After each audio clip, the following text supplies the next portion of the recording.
Leisa Peterson, I would say live, but you and I are live. If you're listening to the podcast, it's just recently recorded from Sedona, northern Arizona. Sedona, Arizona, a gorgeous place on earth, a place of, let's call it, I don't know, mindfulness. And it's a low stress place, right? Yeah, definitely. I'm sending those vibes out. I know. It's funny. If you could see Leisa, and as we talk, I immediately just feel calm talking to Leisa. So you really are, let's call it a thought leader and an expert on dealing on the mental side of all the things that come in the baggage with money, which is this thought of scarcity, the thought of abundance, stress around money, all those things that we struggle with, because we very often talk about this thought that money and investing is simple, but it's not easy. And the reason it's not easy because it's so dramatically emotional. And there's such a behavioral component and there's a mental component. And let's start with you, Leisa, about you growing up and your childhood. And I know you had an interesting childhood that kind of set you on this path about being an expert in this world. And you've talked openly about this, but talk to us about what you learned as a kid growing up. So growing up, I came from a home where my parents had barely finished high school. They did not have any education around money. And as you can imagine, they weren't naturally inclined to being great with it. And so there was a lot of stress with money growing up. Even though my parents were working class, my mom cut hair. My dad worked the night shift as a dispatcher for a trucking company. They did not do a good job with money. And so the stress that it created early in life, I had a part of me that just, sometimes this happens where you're not really sure where you came from, but I cared a lot about peace and not fighting about money. And so I decided early on that I couldn't rely on them to teach me what I needed to learn about money. And I set off on my own path, even starting a business at age 8. And then at 10, I remember getting my mom to take me to the bank to set up a checking account because I wanted to manage my money. And I even lied about a date of birth on an application at JCPenney's to get a credit card at 11 or 12, just to give you an idea of how obsessed I was about my credit score. This is back in like 1978, 79, but that was me. So you just as a little kid, well, so tell us though about, were your parents fighting over, because it was hard to pay the bills and there was this concept, well, you're not working enough or you're not working enough, you want this and you want that and we can't pay for this. Maybe give me a window into that. Mm-hmm. Yeah, everybody's parents, not everybody, but a lot of parents fight, right? And money is a top 3 catalyst for disagreements. But tell me about yours. Yeah. So I think it was really the inability to have any sense of delayed gratification. So they would buy things as soon as credit was really taking off in the 70s. As soon as they could figure out how to buy something with credit, they would buy it. And then they wouldn't pay any attention to what the repayment structure would be, what the payments were going to look like into the future. It was just live in the moment and then we'll deal with it. And they both had their own shadows or problems. And so they would spend money on things. My dad would buy cars and then they'd get repossessed, or my mom would spend money on clothing, and it was a emotional thing for her. So she would spend money to feel better because she wasn't in touch with her feelings and she'd come from a really traumatic background. And it just led to this constant clash of, why are you spending money on that? Why are you spending money on that? We don't have a way to pay for it. And those were the messages. I remember being woken up in the middle of the night on a regular basis because my dad would start work at like 11 o'clock at night and I'd already be asleep, but that's when they would fight about it. And you talk about some patterns. When I still to this day get woken up in the middle of the night, I go into that same fight, flight, or freeze mode because the fights were so common for much of my childhood.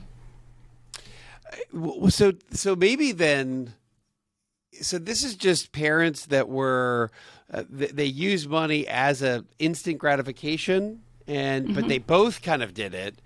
they would both blame each other on it, right? It was not just one or the other. And then you, as just a little kid, said, I got to get out of this pattern. And then you did that literally starting at age 10 when you had your own account, your own credit card, your own bank account. So you just knew really early on this was kind of a calling personally, and then professionally it became your career to help people with this.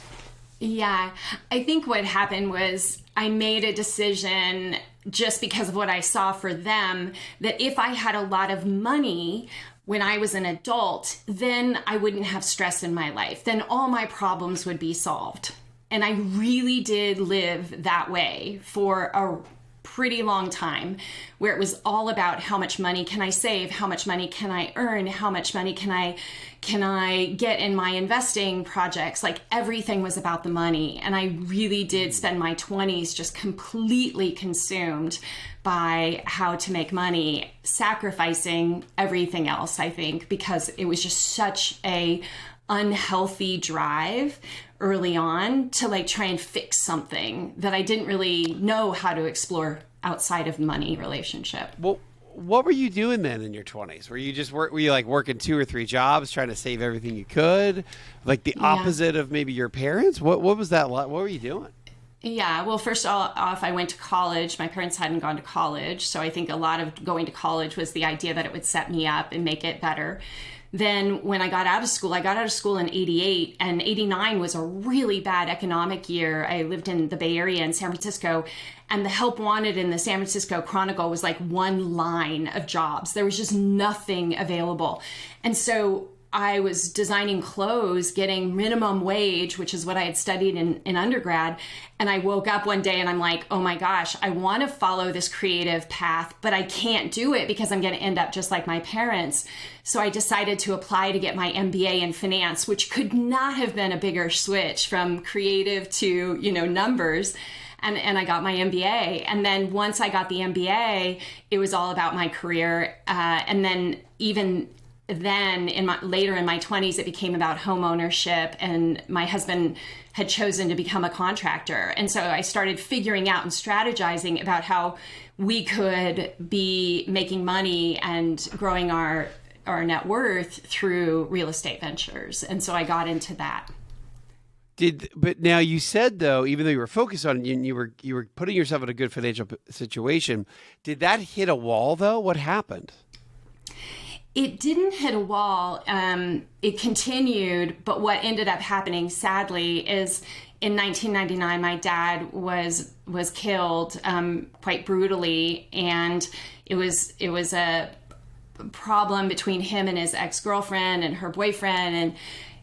And long story short, they ended up buying a gun and killing him, and it was pretty brutal. And so in 1999, I hit a wall because when he died at such a young age, I realized that I had never been happy, and that I had been really following this false god that I would call money at the time. I didn't have a spiritual foundation. My parents were hippies, and we were into meditation and some other interesting stuff, but God wasn't a theme in my life.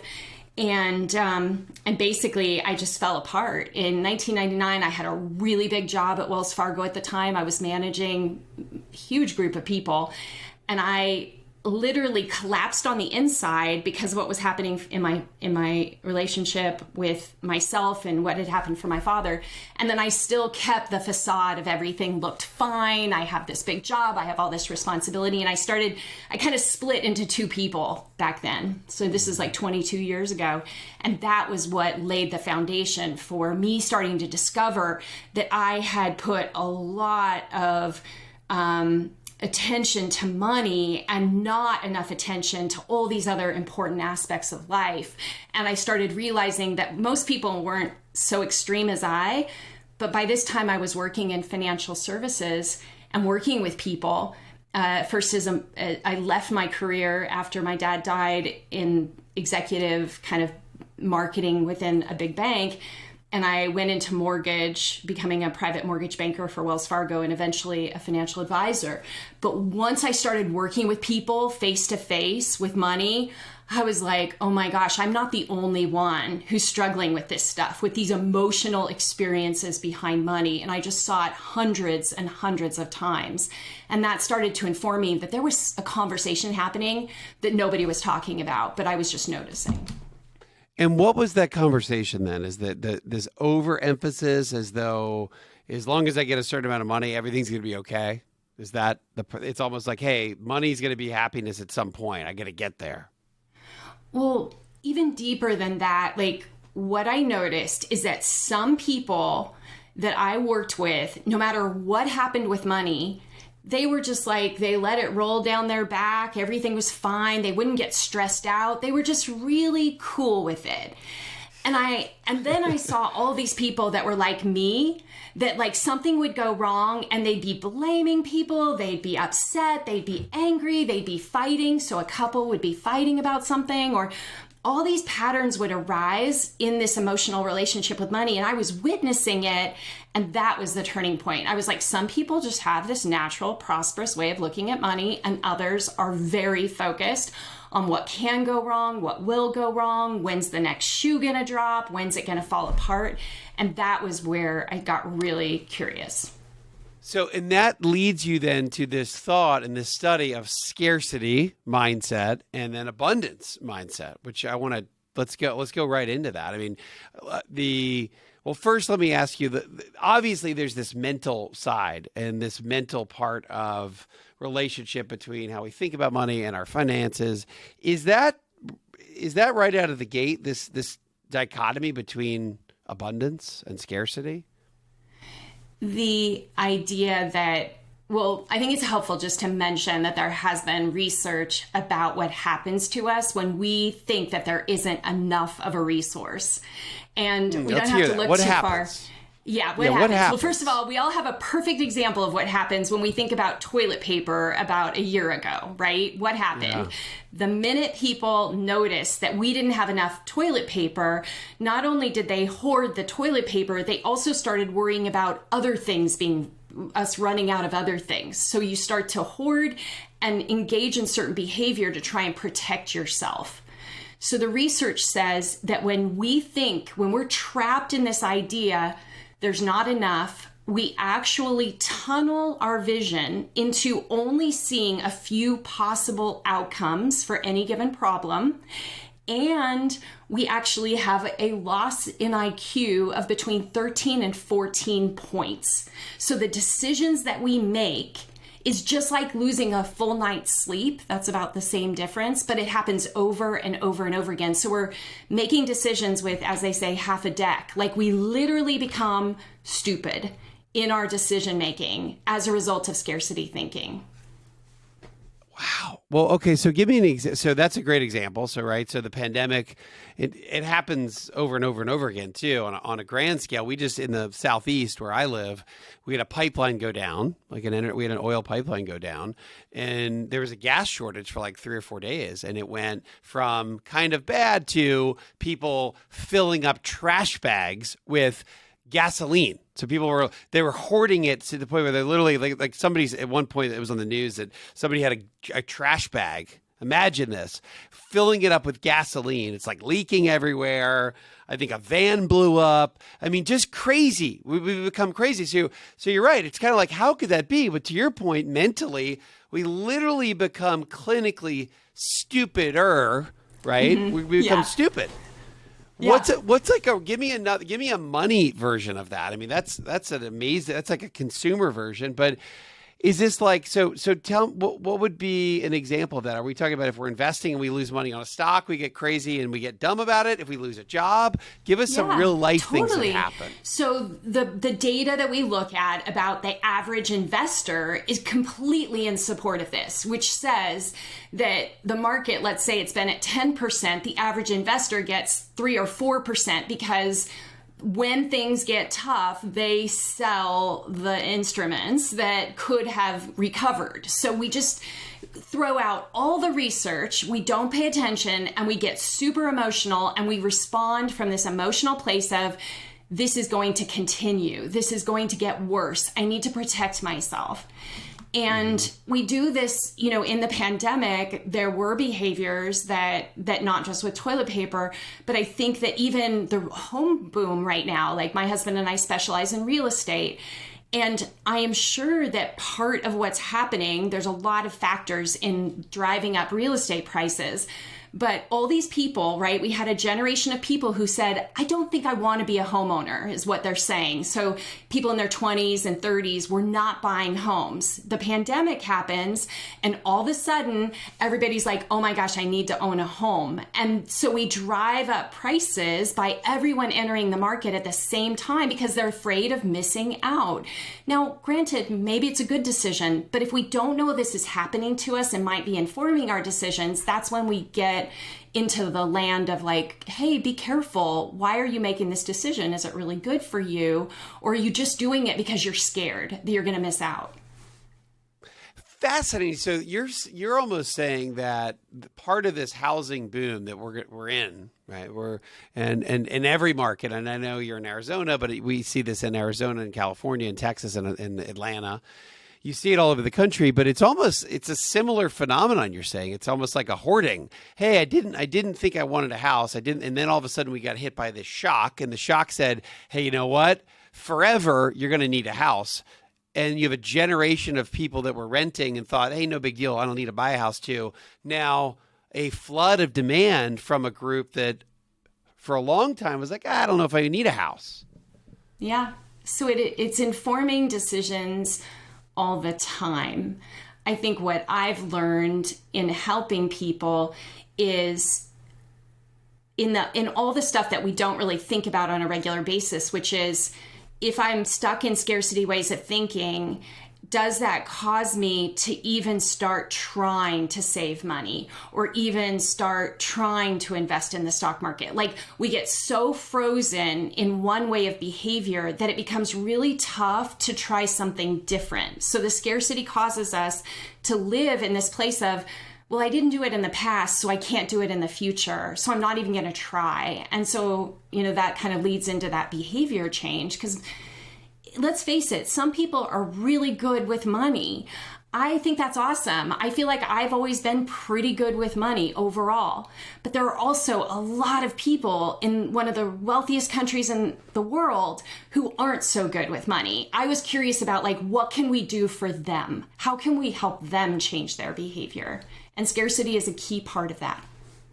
All right, well, let's talk about that. So everybody makes money mistakes. I mean, that's every single person in America makes money mistakes. And some people beat themselves up about it. Some people recover from that. Maybe tell us how we overcome this, I guess to some extent, these money mistakes can lead us down this path of this thought of scarcity, but just in general, how should we be overcoming and putting this behind us? I feel like I'm in a therapy session. Well, let's touch for a second just on mental health, because I feel like in this year that we've been in, this idea of having a healthy sense of well-being as it pertains to our money, that's the utopian state that we want to arrive at. And so I like to mention that because I think that the mental health is always taking it's making an impact in our decisions. And so when we think about what can we do to help ourselves, one of the things I started doing after my dad was killed was meditating, because I realized that my mind was all over the map. I realized not back then, but now that I was leading by fear. I was leading by scarcity. Fear was making my decisions. And so I think, first of all, it's about pausing. When we know that we're stuck in a pattern that's not serving us, it's about pausing, breathing, realizing that the things that are happening in our lives are more often than not very temporary. We think that they're going to continue down a certain path, but in reality, this too shall pass. But we have to be more mindful of how we're approaching the problems that come into our lives. Does that make sense? It does make sense. It does make sense. I mean, and I think that that maybe leads me to the other side of the equation is that and I don't know, maybe I'm in the thought of abundance, but I've never really thought of it that way. And I know you talk about that in your book, The Mindful Millionaire, but tell our audience about abundance. I mean, we have an audience that tunes in to retire sooner because they're focused on getting to financial freedom really quickly. You know, you're on a mission like we are to reach 1 million people to empower them financially. Our mission is pretty similar on the Retire Sooner podcast. We're trying to help people get to the financial checkpoints and the lifestyle and consumer behavior that allows you to maybe retire a little early, in some cases a lot early. But I think that to some extent takes a mindset of abundance, and I wanted to hear it from you. What is that exactly? Yeah. So I think of abundance from a very personal experience today in my life. And it's probably helpful to mention that my husband and I became self-made millionaires in our mid-30s. So now it's been almost 20 years that we've been in this place. And we've seen a lot over that time. So it's coming from that place. But abundance to me is this ability to feel like you are the creator of your life. It doesn't mean you go after everything that you can possibly think of, but that you feel empowered to make choices that serve you, that help your family, that help make the world a better place, that you have choices and feel like you can bring those choices into reality. That's the thing that I've noticed I didn't feel growing up. I wanted to feel, and now I do feel as a result of all of this work. And it wasn't just the money. I wanted to say something. Back when we made all that money and we had this day where it's like, oh my gosh, we're millionaires. We very quickly went from worrying about having it to worrying about keeping it. And I want to say that this is a scarcity mindset personified, where all of a sudden you just shift your attention to a new problem, but that is not an abundance mindset. Well, and everybody faces this. It's almost like this ongoing problem. The more you get, sometimes the more conservative people get, right? And there's also this conventional wisdom that says, hey, the older you get, the more conservative you should get. You stop working, you feel as though the river of money has stopped. Now it's just a reservoir, a pond, a lake. I got to protect it. So people buy products that maybe don't make sense for them because they are buying them out of fear.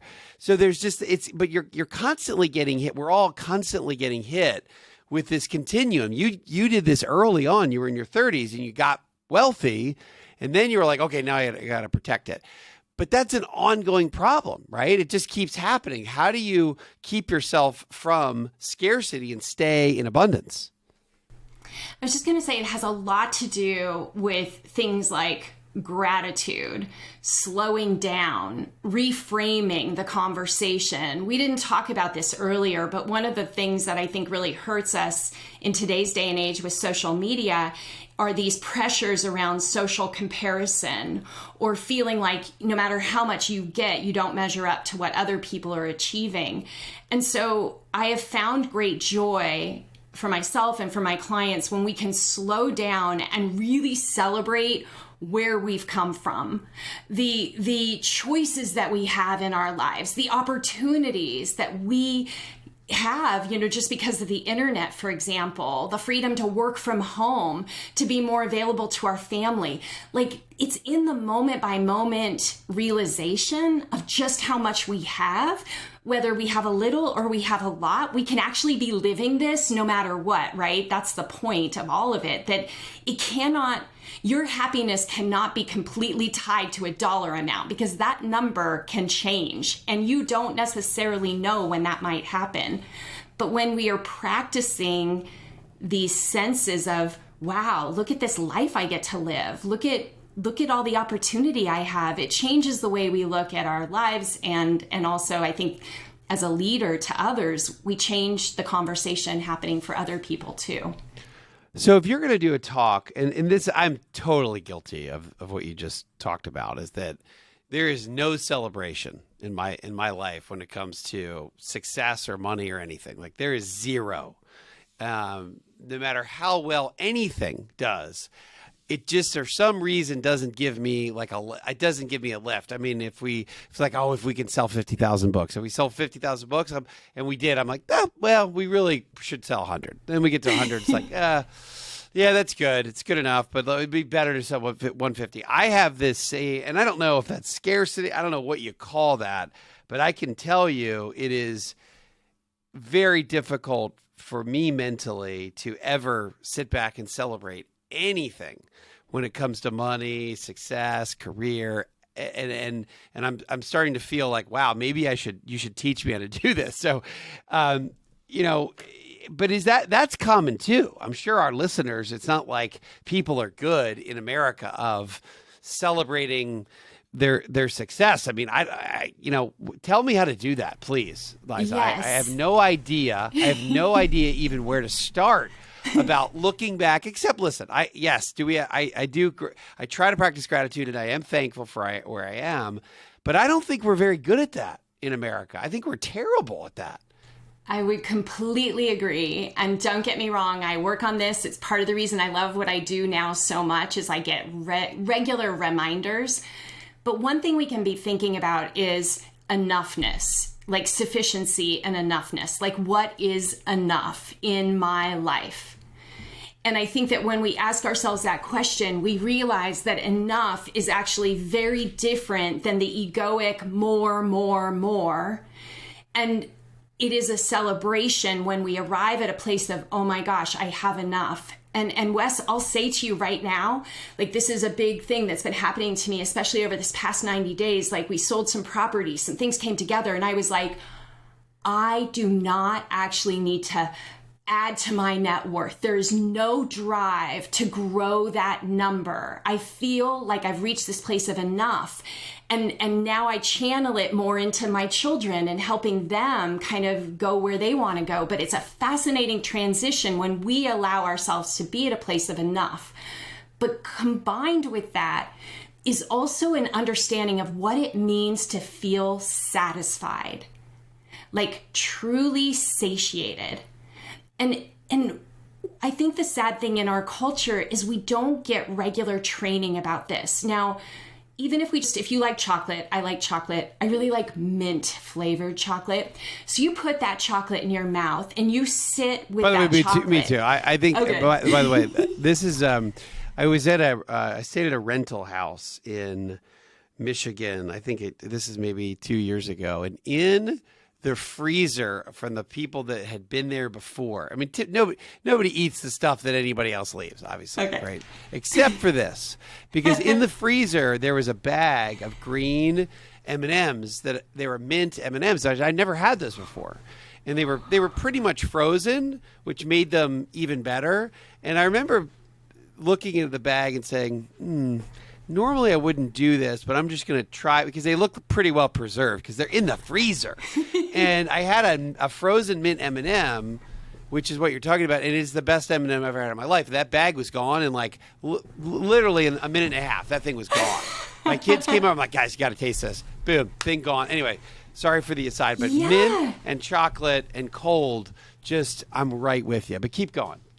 So it's that experience that you're describing, like, in that moment, even if you could go back and recreate it in your mind, it's this sense of like, I am in heaven right now. I am fully satiated. This is satisfying everything that I could hope and dream about.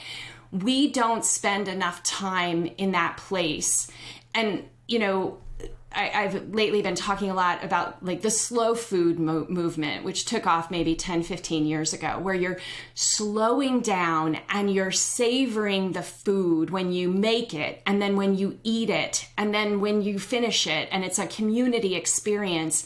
I think that the more we can train ourselves, and I do feel like it's training ourselves to understand what it feels like to be satisfied, the more we can bring that into our relationship with money, and we might make different decisions for ourselves from this place of feeling satiated.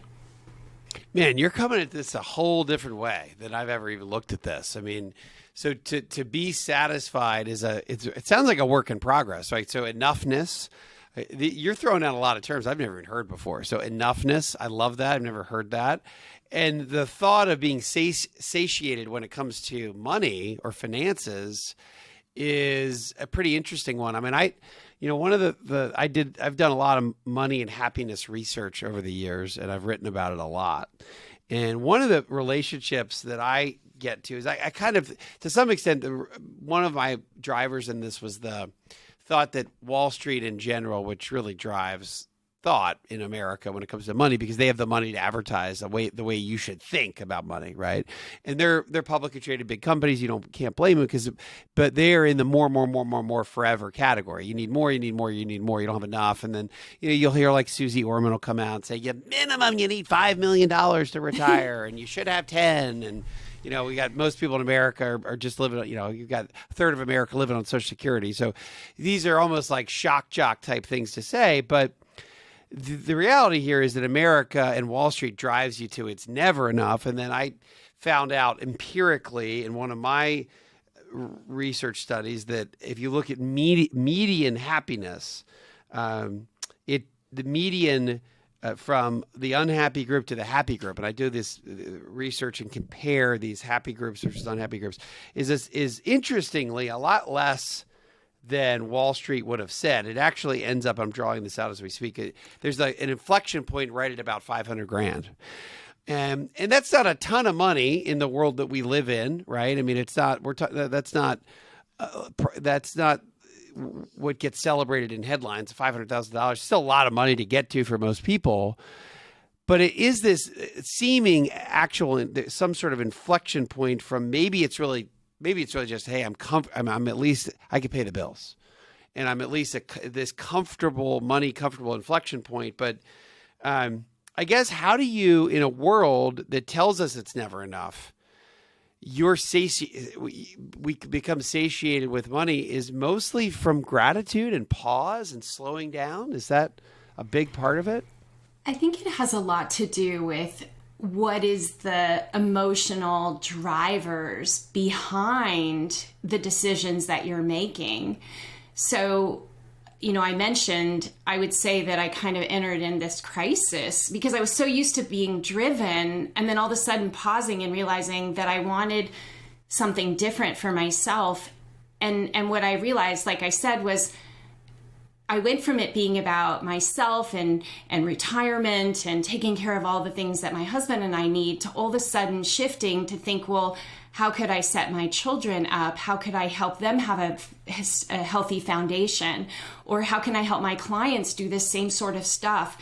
And so it's just this shift of all about me to all about, service or being available to others, and even the decisions that we make. Like, I noticed in my business, because I'm a small business owner, I noticed that I was spending too much time doing this work and not enough time doing things that I really enjoy and love. And sometimes it even takes space to even know what that is. Like, so pausing or slowing down or really learning how to outsource, right? I have a team of people that work with me, and giving them more responsibility so that I could have more freedom. Like, it's not that there's one size fits all. It's that I'm asking those questions of how do I live a more optimal life? And how can I also leave the world in a better place than I found it? Like, what does that mean for me? So I just think having time to think differently about what it means to, be really happy on that last day of your life, where you look back and you think, well, how did I use my time? How did I use my resources? How big of a love bubble did I create in the world? What's important? That's another new term. I'm going to do a ding every time. It's a ding, new term, love bubble. By the way, Love Bubble and Retired Sooner podcast sponsored by mint flavored chocolate M&Ms. Let's go to this. How do we, when we're getting stressed about money, and I want to ask you in just a minute about the difference between men and women and how we think about money. But when you do get stressed about money, and let's say things are not going well, what do we, and you went through this tragedy, which is awful. I mean, it sounds terrible. I mean, you were young, and your father obviously was young, and all of that's this major stress that you've gone through that almost woke you up, right? How do we, and that was a life event, but then we also have these money events that we go through. How do you de-stress from that, or how do you get through it? Yeah.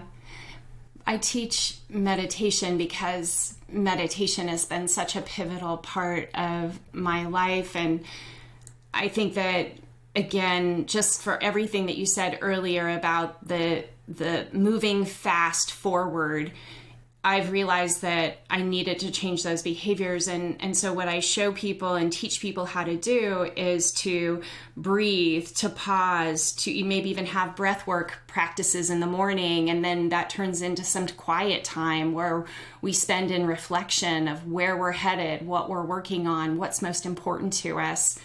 I've also noticed that this idea, one of the biggest teachings I got after my dad died that I took years to really understand was this idea that we are not actually in control of what happens to us in our lives. But just because we're not in control of it doesn't mean that we don't have the power to transform the things that happen. So when something happens or an upset occurs or difficulty is presented, I do look at the transformation. I do look at where there might be opportunities to grow and become a better person as a result of the thing that's coming up. And I've noticed other people benefit. But when we do that, we can let go of the immediate problem. We can let go of all that stress and anxiety. And then we can start to reframe and plan, well, what am I going to do next? Because I think that is part of being a creative being, is like the ability to plan, not from fear, but plan from vision, and plan from something we're super excited about, plan from the things that matter most to us. Because if we're lucky, when we have upsets occur or challenges, even like COVID, we're able to look at it and say, well, what am I going to improve as a result, rather than cause it to make me, angry and frustrated and hating my neighbor. Like, I'm not going to go that path. I'm going to transform it into a way that actually is better than what I had before. I feel like I'm the only person that isn't meditating these days. I feel like I'm like the last guy standing, and it's not that I don't want to do it. I think I put it on my New Year's resolution for the years to start. I guess it's TM, was a transcendental meditation. Is that the kind of meditation you do, or what is your meditation of choice? So, a funny story. I started like my TM. meditation Sherpa today. Yeah, I started meditating when I was 8, but my dad was into TM, and it didn't work out so well. So now I am very much oriented to the breath, the quietness, the celebration. But it's taken me years. I studied Buddhism for many years that helped me learn a regular practice. But one of the things that we can give to everyone is a meditation that I've created. It's kind of wild, but I will say it works. It's a chakra meditation. So you bring your attention into these centers in your body. This is going back to ancient Indian psychology 4,000 years back. We got a lot of new stuff on this episode, so keep it coming. I'm not making this up.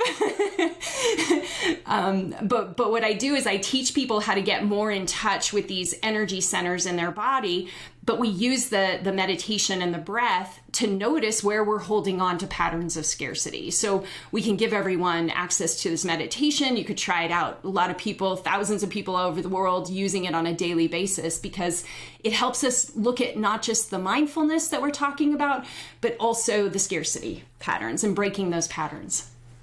So do you do this in your wealth clinic? Is that where you do this? And it is called Chakra? Chakra meditation. Yeah, chakra meditation. Yeah. It's one of the things that I've become known for. I had a meditation practice maybe 5 or 6 years ago after I started my business. I started playing with the chakras, which is what I explore in the book a little bit. And I realized that I had found a way to help people look at some of these challenges in a very different way, which obviously, I'm a certified financial planner. I am grounded in this world.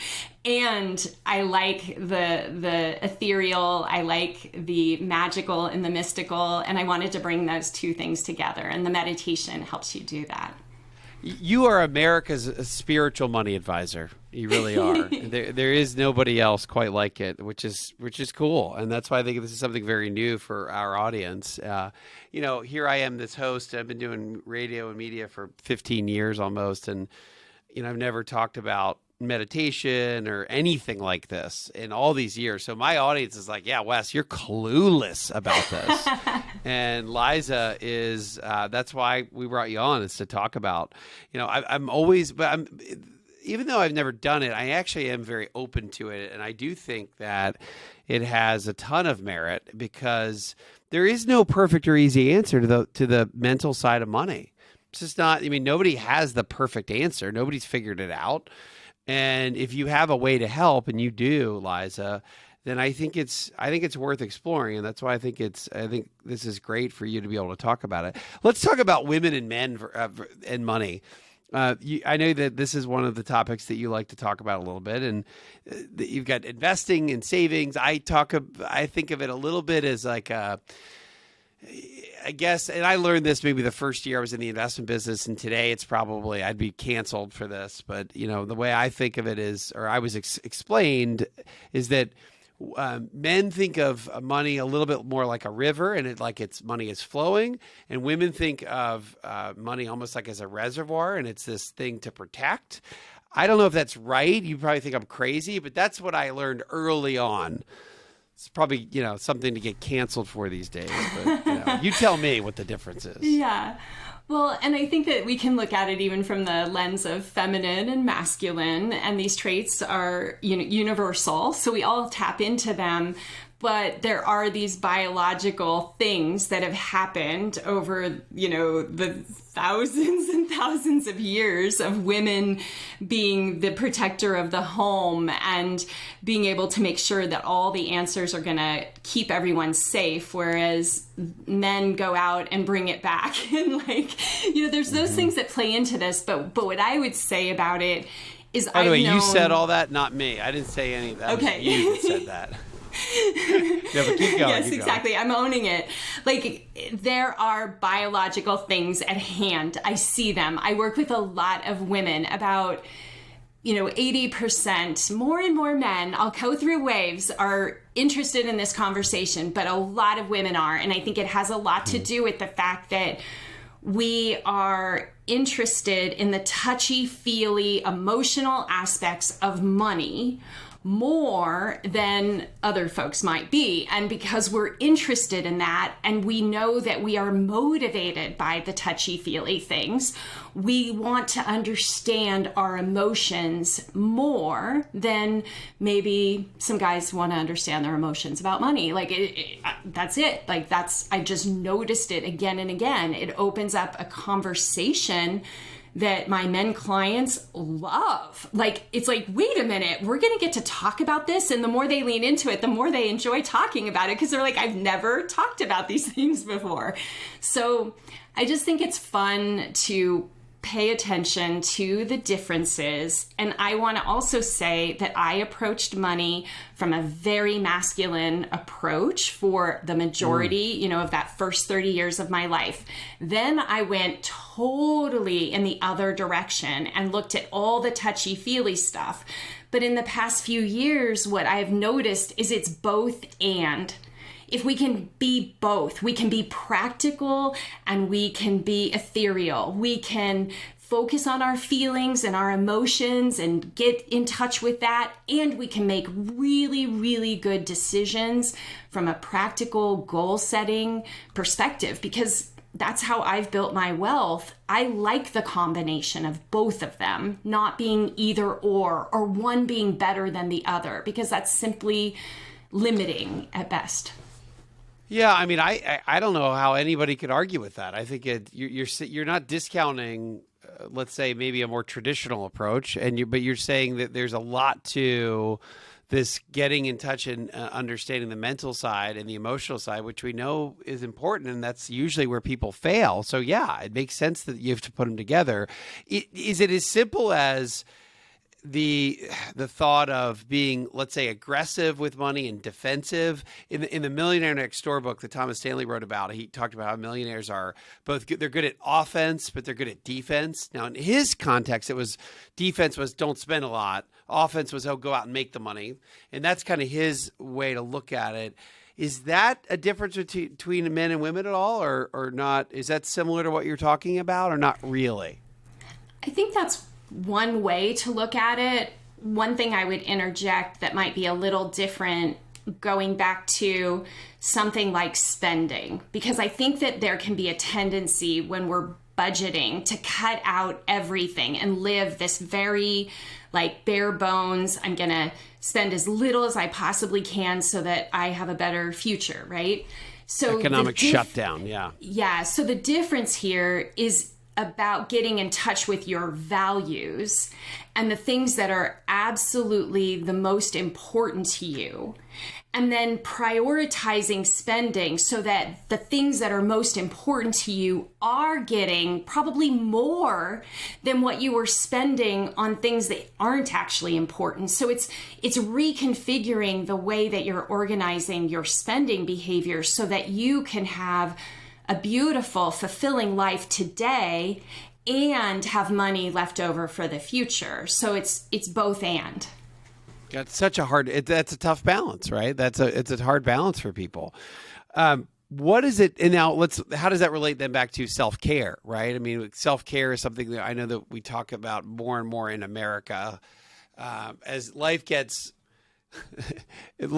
crazier and crazier and more demanding, there's certainly more of a realization that we've also got to take care of ourselves. What are your self-care, let's say, practices when it comes to money? I think that just like we were speaking about, just really paying close attention to what am I truly buying here? So a few weeks ago, I surprised my husband and said, we're going to Kauai. It's just opened up, planned it last minute. There were some, things that we had to test for COVID and other stuff. But It was and what was funny is at first I thought I'm buying a vacation. I'm buying going to Hawaii. That's what I'm buying. But when I looked inside of what I was actually buying, I was buying romance and connection with my husband. And that was the thing that was really missing through COVID and not having time away from my 16-year-old, it was the ability to really buy that. And when I got in touch with that, it made me cry. I want to be clear, when we get in touch with our deepest values of what we're actually buying with our money, it should make us cry, because it's a realization that this is something that's way more important to me than going to Hawaii. It's about developing a deeper and more exceptional relationship with my husband. That was what I was buying. And we can actually do this with everything in life, is get to the real meat of what it is that our money is doing for us. And all of a sudden, the things that don't do that for us become glaringly obvious, and we won't waste time, money, and energy on them anymore. And again, that gives us more money to spend on the things that do matter.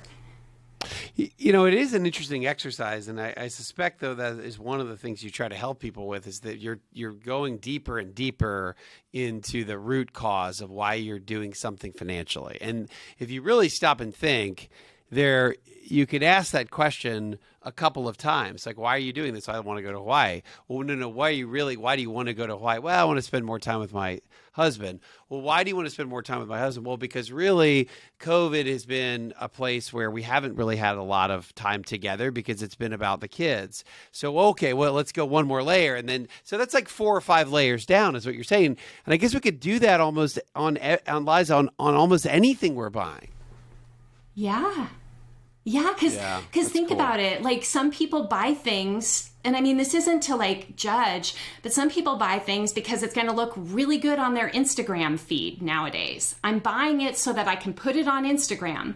Now, what's interesting about that is that that probably isn't it. But until you take the time to really dive into, well, what is it inside of it? We live our lives thinking that we're living our life so that we look good on Instagram, but not living at the level of meaning and purpose and our values, which are the things that are going to light us up and cause us to be really excited. I promise you, I enjoyed that vacation completely different than if I had thought about it as being able to post some really cool photos on Facebook being the reason behind it versus what I actually showed up and got from it. Because our mind is very important. What we decide actually creates the reality we're living. So when you make a decision, it's about romance and connection. That's what you get. Yeah, what are you really buying is the question that gets deep, and I can see that how important that would be. And again, I haven't thought of it quite that on that level. So again, new and helpful information here on the Retire Sooner podcast. I love this. Last question for you. It really just goes back to maybe an example of, I know you've helped people and you do this in a different, let's say a unique way than anyone I've ever talked to. And what is maybe an example of a really tough financial situation that you've helped somebody through because your approach is so different?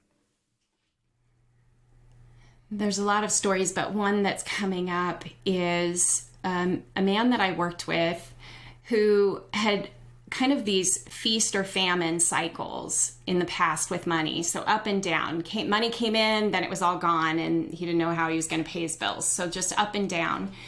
And in the work that we did, we uncovered, and we're not even really talking about it so much here, but we uncovered a pocket of deep shame that had been leading his life and sort of running away from shame and just some experiences when he was growing up.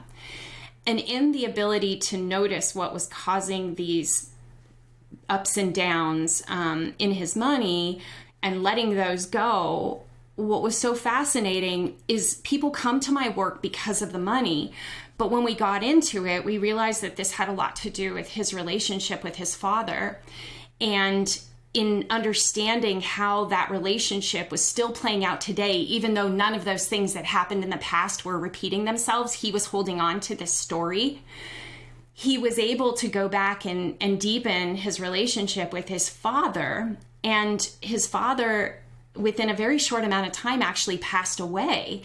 And I mean, you can't make this stuff up, because had we not had a conversation that started with money, that took us down a journey that we didn't really know what to expect, but that he was able to heal it and forgive himself and move beyond it, goes back, connects with his father, has deep, meaningful conversations. His father passes away and he says, oh my gosh, money, it's not just about the money, it's about everything in my life. And that when I become more cognizant of the snags that keep me in a bad cycle with money, actually translated into all these other areas. He fell in love and met the woman of his dreams, like all these crazy things. And people say to me, like, wait a minute, I thought it was about the money, but it's actually about the life that I'm living and I'm creating for myself. Now, do you do this? I feel like you're going to get a lot of calls after this, after people listen to this podcast. Do you get, hey, I need help. Do you do this one-on-one anymore, or do you do this with big groups? Like, how are your teachings in this stage of your career? Yeah, I do a little bit of one-to-one work. As you can imagine, it's quite consuming because I can only sort of hold space for a few people at any given moment. One of the things it was important to me with the book was to write a book where people could do this work on their own. So I am not one of those where you hold stuff back. Like, I put everything that I could possibly put in the book. You'll see it's pretty hefty, almost 300 pages. Like, there's a lot of advice to follow. Not that I'm telling you, but questions that you get asked, and then you get to answer those questions for yourself. but I also have group programs. So some people are running their business and they're wanting to bring more mindfulness practices into the way they run their business. I help them on a coaching perspective. I also have a community based with people around the world who are wanting to have more mindfulness in their relationship with money. So they have more joy, but they also get over whatever's holding them back. And again, we talk about money, but then we always see the common threads with all the other parts of our lives, and we laugh, and then we have better lives as a result. So that's what I'm up to. Sounds so good. So just thank you for your fresh perspective on this. I mean, again, it sounds like from an early age, you kind of were set up to be able to be the leader of the mindful money, let's say the mindful money movement in America. And it sounds like you are. I mean, again, this is a lot of new things for me, and it's always a good podcast if I find a bunch of new things out, and we don't always do that, right? I mean, a lot of financial advice is the same thing over and over and over and over again, which is okay and it's good, and because a lot of it is fundamental, it needs to be done, and people need financial vitamin C over and over again. You keep relearning. But I don't always find new, let's call it sets of vitamins, and I think you did that today. So that's very cool, and I really am thankful for that. Can I compliment you at just your openness and receptivity to things that are out of the box? Like, I'm super, super grateful that you're willing to have this kind of conversation. You can call it openness. You can call it cluelessness. You can call it whatever. But I'm so interested in all of these topics. And if it can help our audience, then it's interesting to me. So, and I think you do an amazing job. So thank you. And thanks for being with us here today. And we'll continue to stay in touch.